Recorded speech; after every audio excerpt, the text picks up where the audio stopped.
Welcome to Romance Happy Hour with Schiller Books in celebration of Bookstore Romance Day. Today I am joined by Kat, Amy, Amalie, and I'm Lauren. We're all booksellers at the Grand Rapids location, and today we are going to give you some romance recommendations and also pair each recommendation with a drink that we have concocted that is sort of based on our books. And Emily is going to start us off. So my book is The Bodyguard by Katherine Center with St. Martin's Publishing Group. Should I do that again? No, keep going. Okay.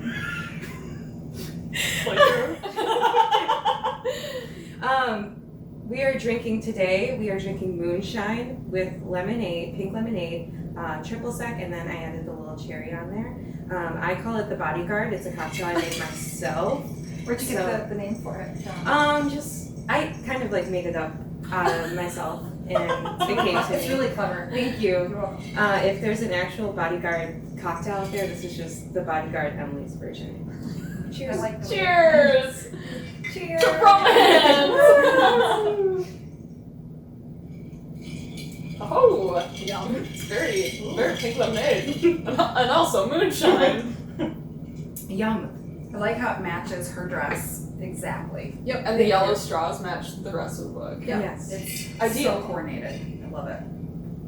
All right, so I chose this cocktail because in the book they do drink moonshine. It takes place in Houston, Texas, and also an area outside of Houston. So they have, at the end of the book, there's a Thanksgiving celebration, and this is what they're drinking to celebrate Thanksgiving moonshine. So I added the rest of the ingredients because I did not want to drink just moonshine.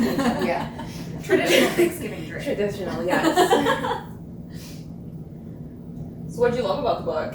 So what I liked about The Bodyguard, so the premise is that Hannah, the main girlie, is a bodyguard, and she works as a bodyguard for clients throughout. She's a bodyguard? Yeah, she's the bodyguard. Mm-hmm. That's incredible. Okay. Yeah. There's the twist right there.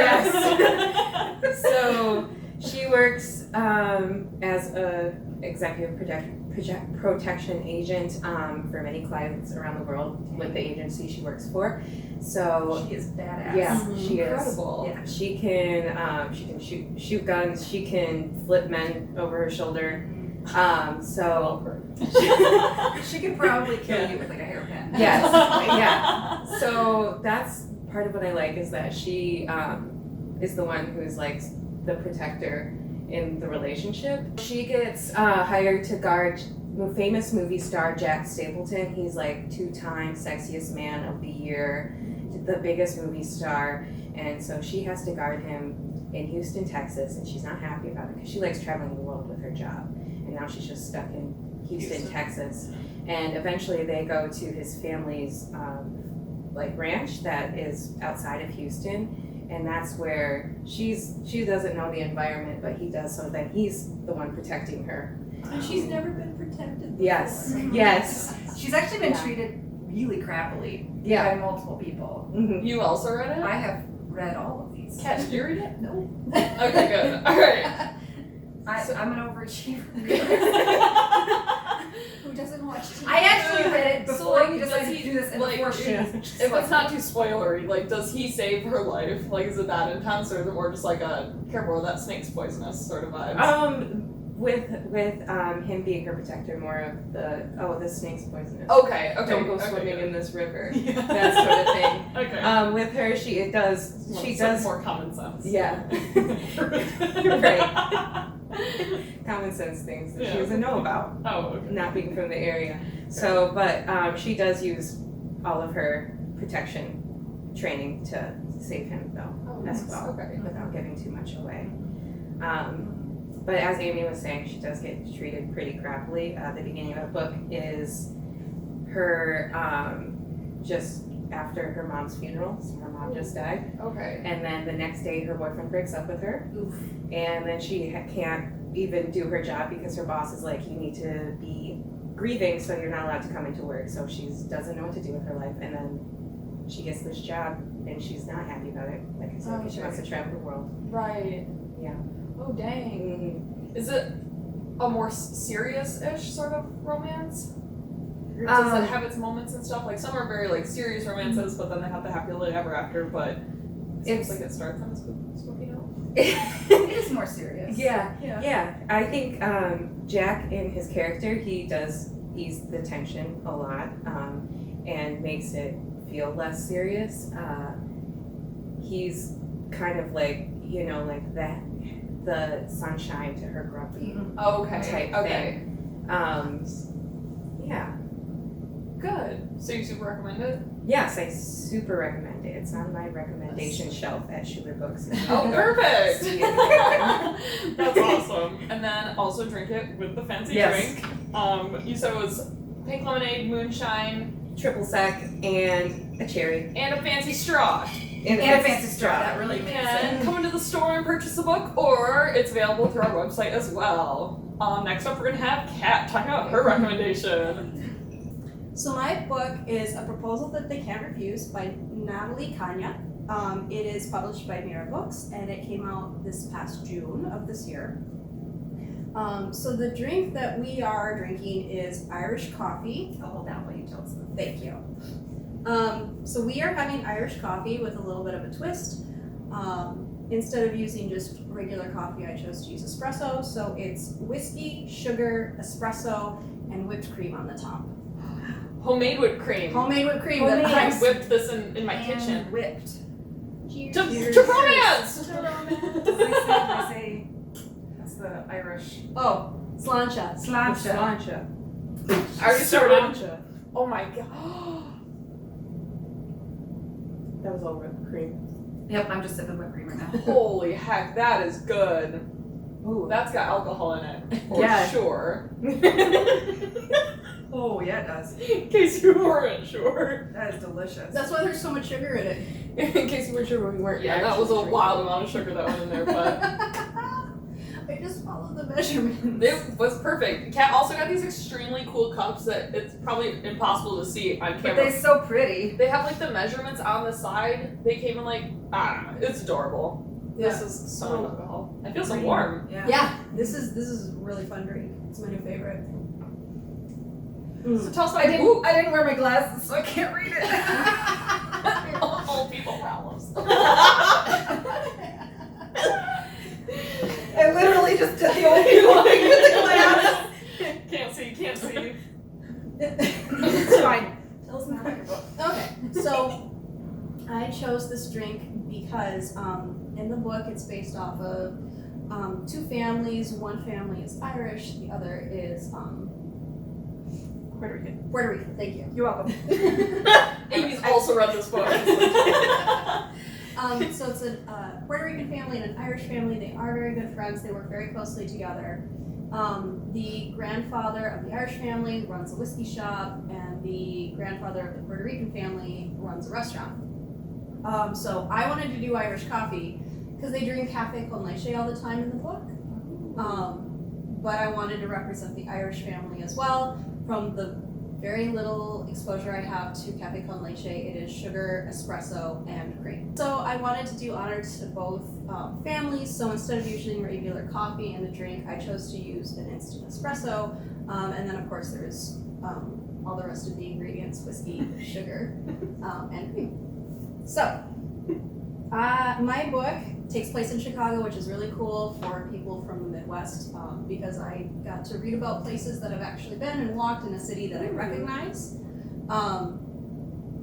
So it's about, I guess it would be an enemies to lovers. It's an enemies to lovers, but it's like idiot enemies. Not actually enemies. The biggest dummies. Idiots to lovers. I texted Amy so many times, look at these two dummies. They are These they. two dummies.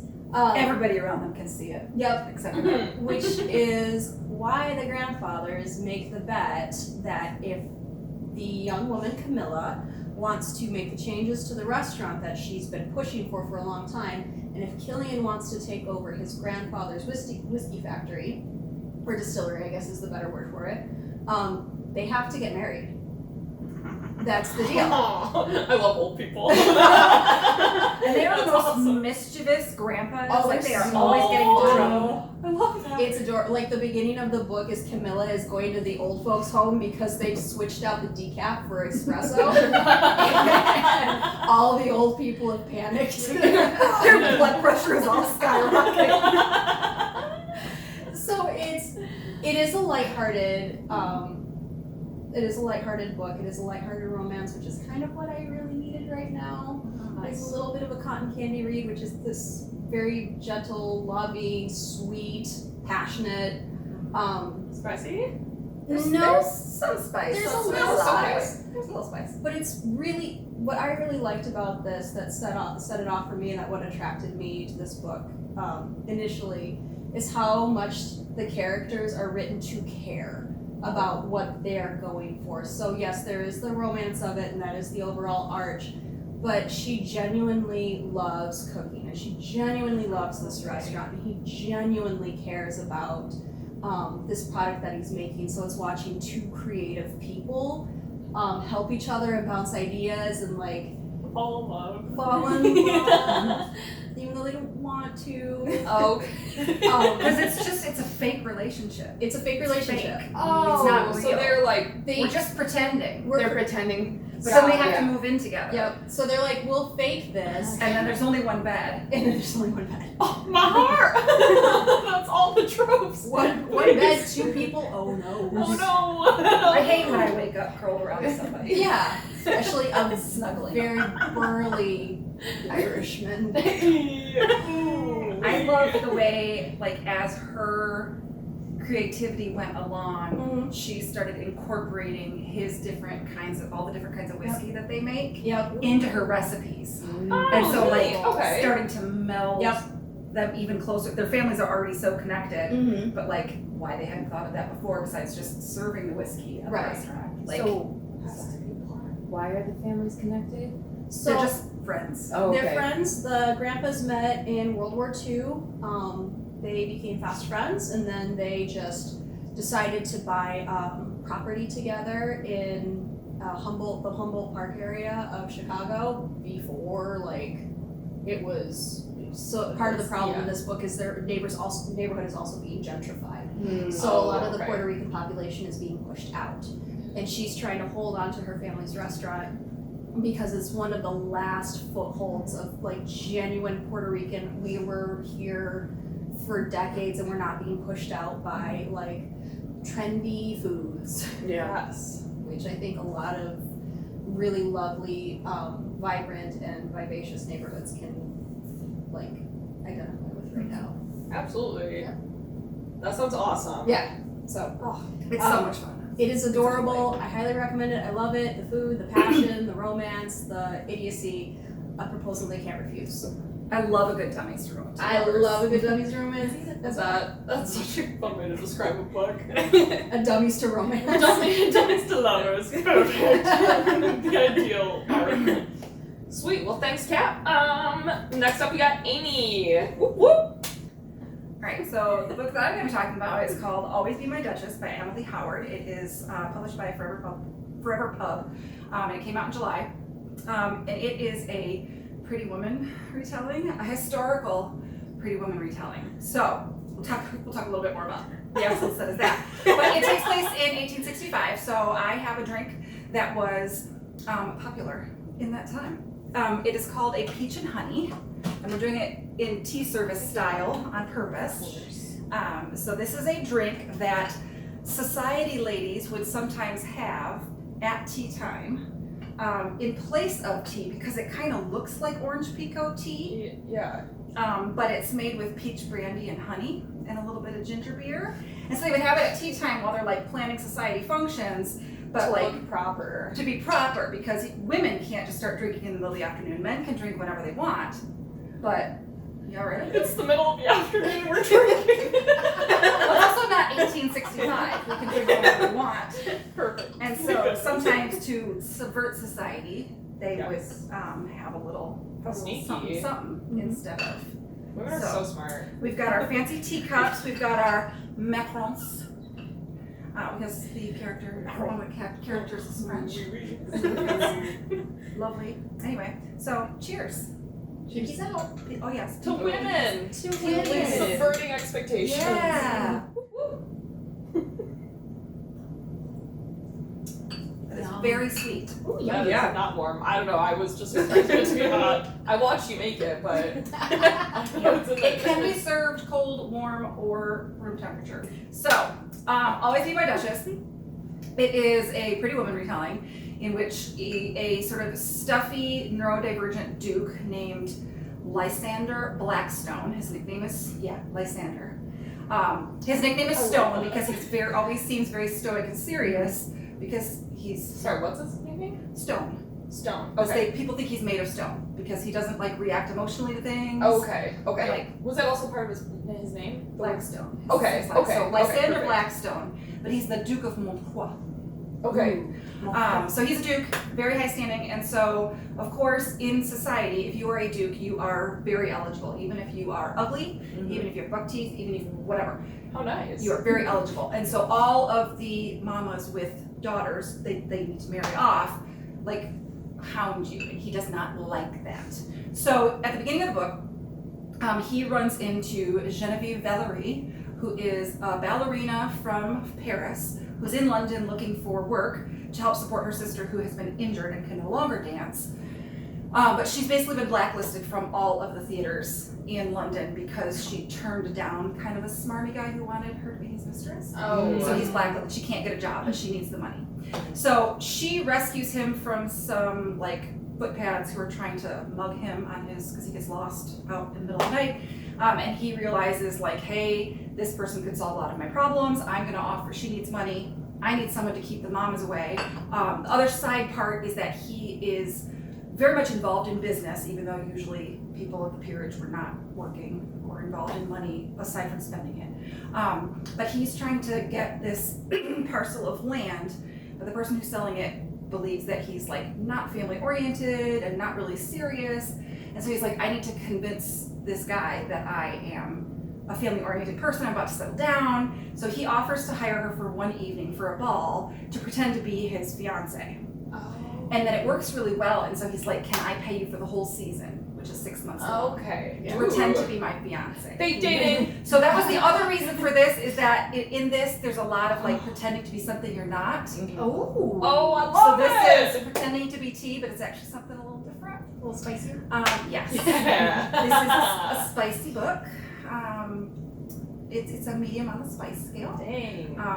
But I loved it. She is so smart and strong and like just doesn't take any of his crap because of course he's used, as a duke, he's used to everybody just sort of giving what he wants. And she's like, no, I do what I want and I'm my own person. So, I but love that. Yeah. but then they fall in love. What?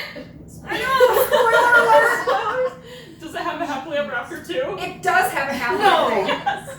They end up together at the end. Oh shoot. I know. So one of you have to read it now. Oh dear. But, Well, that's not how but it's romance interesting. novels If you have watched Pretty Woman and can appreciate Pretty Woman, although it is a problematic, there are lots of like little things dropped in throughout the story, and the way the plot sort of follows the movie in little things. Like I kept waiting and guessing, like how are they going to put this twist, or are they going to include this twist? And it was just really fun. Did they do a lot of like? They a lot did Of points? a lot of little points. Yes. Okay. Okay. I think my favorite part early on is when Genevieve, who goes by Nev, has agreed to the initial proposition. Nev, Love that. Nev and Stone. Ooh. Yeah. That's a good. That is a good That's a name. good pairing. Yeah. Mhm. After she's first agreed, she has it's talking through her thoughts, and she's like, I think I just made a big mistake. A huge mistake. If you know Pretty Woman, like there's a classic scene with that line. So anyway, I love that. it's great. Anyway, really liked it. Highly recommend. So I was really interested when you said it had a neurodivergent character. Besides the stony face, Yes. how did that play in, and how did you feel it was like handled? I thought it was handled really well. One of the reasons he likes to be involved in business is that his head works in numbers. So he is very comfortable with facts and figures. He's not super comfortable with groups of people. And so it also is reflected in like, he doesn't react emotionally to things, and he doesn't always think of the emotional implications right away of that. He had a sort of challenging relationship with his father, and that starts to play out a little bit. His father wanting him to be a certain way, and he just wasn't, and never feeling right. So, but she loves him for who he is, and he loves her for who she is, and it's really good. I just really liked it. Sweet. I'm up next. Hey, come back, tune in for Lauren. So, this is not the book I'm reading, but this is the first in the series of the book that I read. This is the Bromance Book Club series by Lyssa K. Adams. The book I read was called A Very Merry Bromance, which doesn't release until November 1st, but I wanted to hype it up because Lyssa K. Adams is one of Schuler Books' local authors, and we do all her pre-order campaigns with us, and so I'm just excited for her book. So I'm going to talk about that today. It is by Lyssa K. Adams, still. It is published by Berkeley Books. It is the 5th book in the Bromance Book Club series. They do not need to be read in order. This is the first one I've read, is technically the 5th one, but I'm definitely going to go back and read the rest of them because it was so good. I loved all of the characters. And the drink we're drinking today is straight whiskey. Cheers! Cheers to whiskey! What's our toast? To cheating, stealing, fighting, and drinking. To cheating, stealing, fighting, and drinking.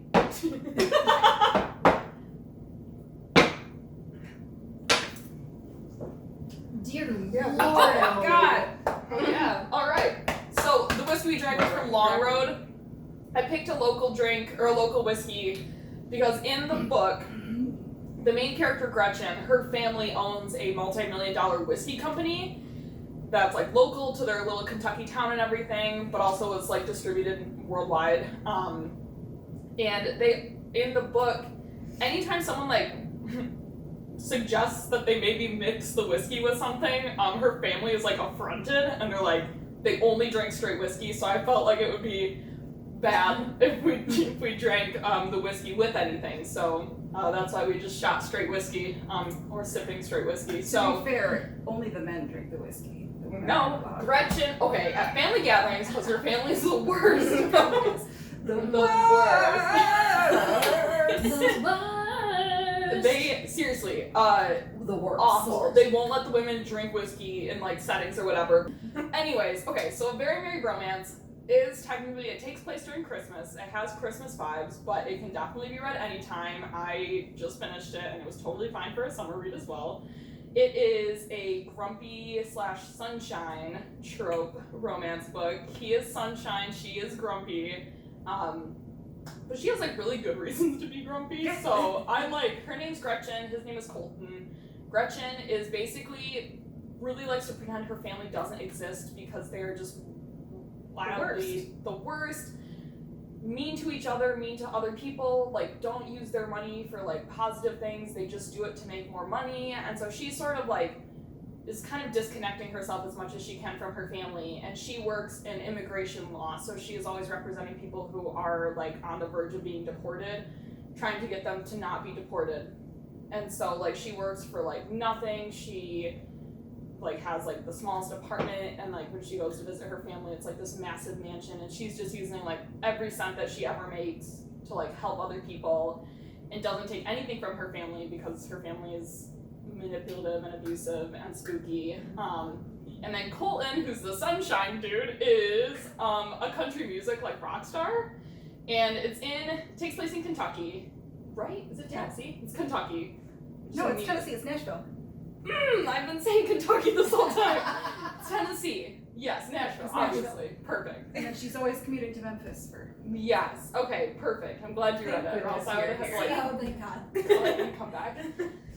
So yes, he's a country music star. They're in Tennessee, Nashville to be exact. And he has met her. They've met before the book starts, about a year before they had met and actually had like hooked up at a wedding for one of their friends. And she basically is like, we can't be together, and doesn't really give a great reason. And so like it's just like a year of him like basically wishing that they could have been something. And so like it picks up a year later when It's kind of moody. I Yes, he's adorable. I love Colton so much, but basically they come back into contact because her manipulative brother, Gretchen's manipulative brother, basically wants to get Colton to be the face of their whiskey company, and he basically is like, Gretchen, if you do this, I'll give you this, this, and this, like, are all things that she deserves by birthright and wants to, like, be part of, but, like, because of how shitty he is as a person, like, doesn't allow her to have those things. And so she's like, I want these things, so I will ask this person. And then it becomes like a forced friendship sort of thing where he like really wants to keep hanging out and everything, and she's like, I just want these things for my family, because she's still very much of the mind that like they won't work out and everything, and she has her reasons, and like they're very legitimate reasons.